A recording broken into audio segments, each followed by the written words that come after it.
Sino ang nag-utos na patayin si Andres Bonifacio? Sino ang nagpapatay kay General Luna? At sino ang nanawagan sa mga Pilipino na sumuko sa mga Hapon? Isang pangalan lang ang sagot sa tatlong tanong na yan at siya ang ating kauna-unahang Pangulo ng Pilipinas.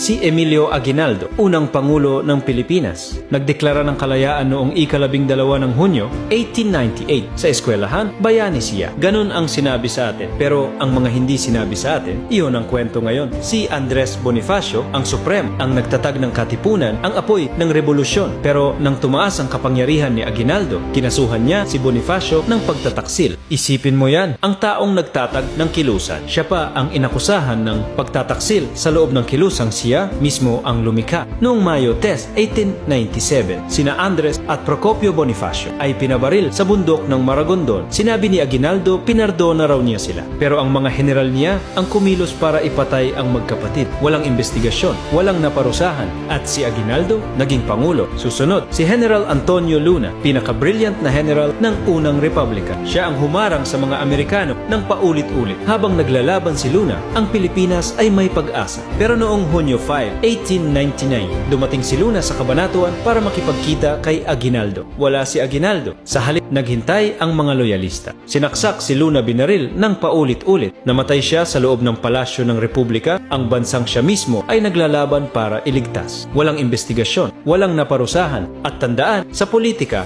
ang katahimikan ng pinuno ay salitari. Noong 1897, nag-usap si Aguinaldo at ang mga Espanyol. Ang deal, susuko siya, aalis sa bansa at ibibigay ng mga Espanyol ang 800,000 pesos. At ginawa niya, pumunta sa Hong Kong kasama ang pera habang namamatay ang mga katipunero para sa kalayaan. Ang leader ng revolusyon ay nasa ibang bansa. May malaking pera sa bulsa. Dokumentado ito, hindi alegasyon. At ito ang pinakamasakit. Nang sakupin ng Japan ang Pilipinas sa ikalawang digmaang pandaigdig, nanawagan si Aguinaldo sa radyo para makiisa ang mga Pilipino sa mga Hapon habang namamatay ang mga sundalo sa Bataan. Ang unang Pangulo ng Pilipinas ay nagsasalita para sa kaaway. Traitor ba? Si Emilio Aguinaldo. Si Bonifacio patay. Si Luna patay. Ang Pilipinas ibinenta sa Kastila. Inialay sa Hapon. At siya nabuhay hanggang 74 at 4 na taong gulang, namatay ng maayos at nakalimbag pa ang pangalan niya sa ating pera. Ito ang pinakamalaking trahedya ng kasaysayan natin, hindi ang mga namatay na bayani,